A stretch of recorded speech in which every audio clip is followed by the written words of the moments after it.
Okay, this is going to be trigonometry word problems for like sinusoidal waves. So the first one's going to be a Ferris wheel question. So it states a Ferris wheel is 134 meters in diameter. We have our wheel here. And diameter means that from here to here, it's 134 meters.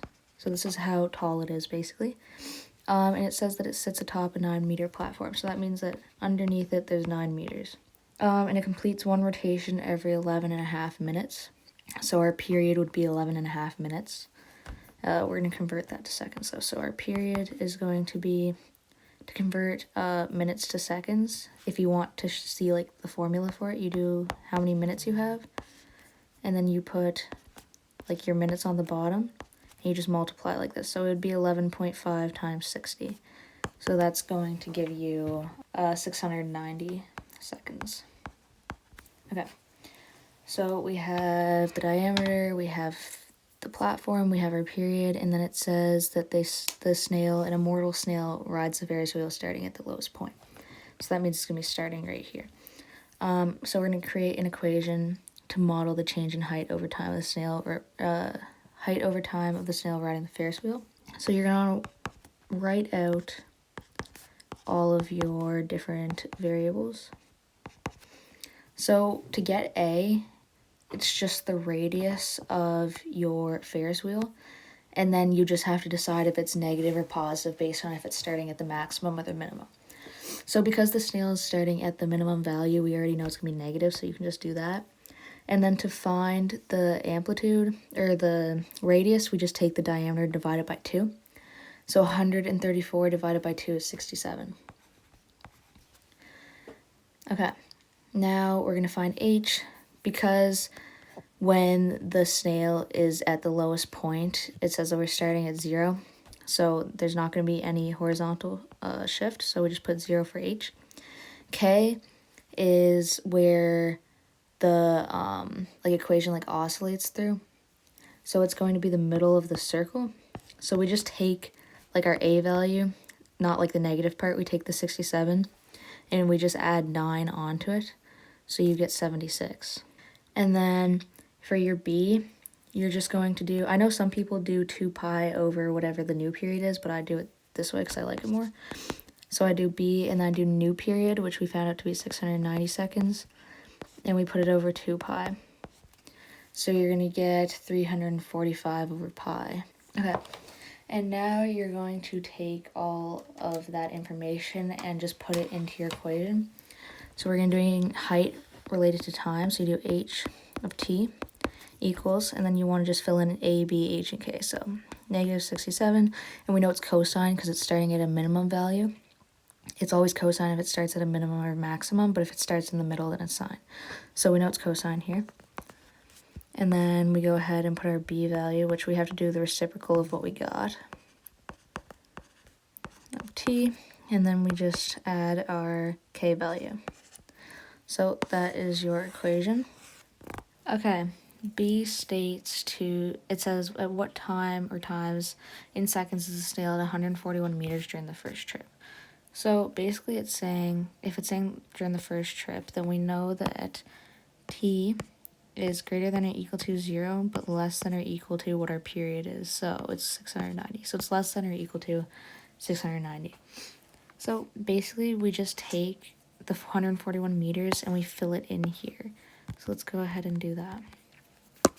So 141 equals the negative 67 cosine of pi over 345 t plus 76. So that's what it is when you fill it into your equation.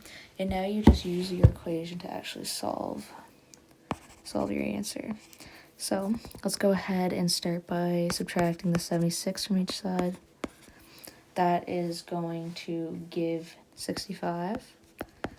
And that equals negative 67 cos pi over 345t. Okay? And now what you have left to do is you have to go ahead and divide by your negative 67. So you divide both sides. And we're just going to leave this as a fraction because if you divide it, it will be an irrational number. Okay, and this is going to equal cos of pi over 345t. And now you're just going to inverse cos both sides. So you can get inverse cos of negative 65 over 67 equals pi over 345t. So now basically what we're saying is that cosine of this is equal to this whole side.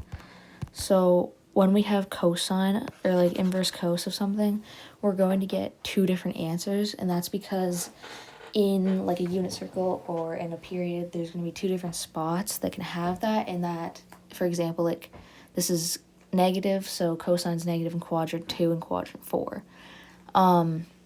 So if you were to do this, if you were just to do inverse cos of negative 65 over 67, it's going to give you the angle that is in quadrant 2 and not quadrant 3, because it's going to give you the first angle that satisfies the equation.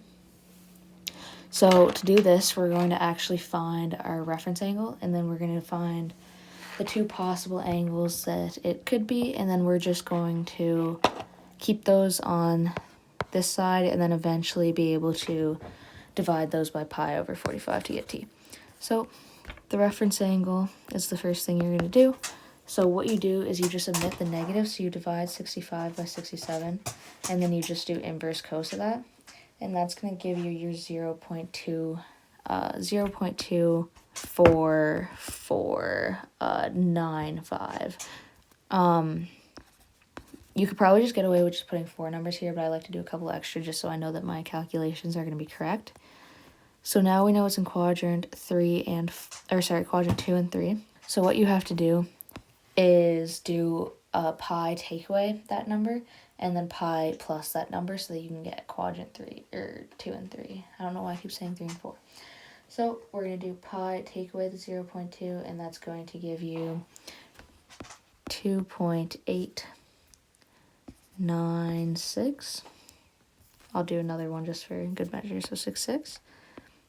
And then the second one where you have pi plus the number, you're going to have 3.3865. So that is your two possible angles in the period. And it's saying for just the first period, so we don't have to do plus or minus 2 pi n because we know it's only in the first period. So now basically we're saying that this is on this side. So we're saying like this equals pi over 345t, like if we didn't have this here.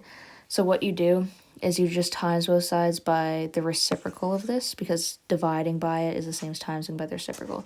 So we can go ahead and times the two numbers on this side by 345 over pi.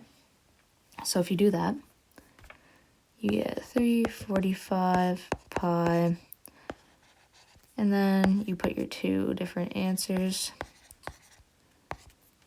in 3.3865 equals t, and this is going to end up giving us t equals, the second one is going to be 371.90, and the first one is going to be 318.10. So that is your answer. And you can see that both of these numbers are less than 690, and we said earlier that that is our restriction. And we know that it can't be anything more, because if we added a full rotation to 318, it's already going to be like 900 something or 1,000 something seconds, which isn't possible because of our restrictions. So that's how you get those answers. Hopefully that helped you understand the Ferris wheel questions. I have a couple other different questions like spring and tide questions, but those will be in different videos. If you have any other questions, make sure to let me know so that I can clear those up.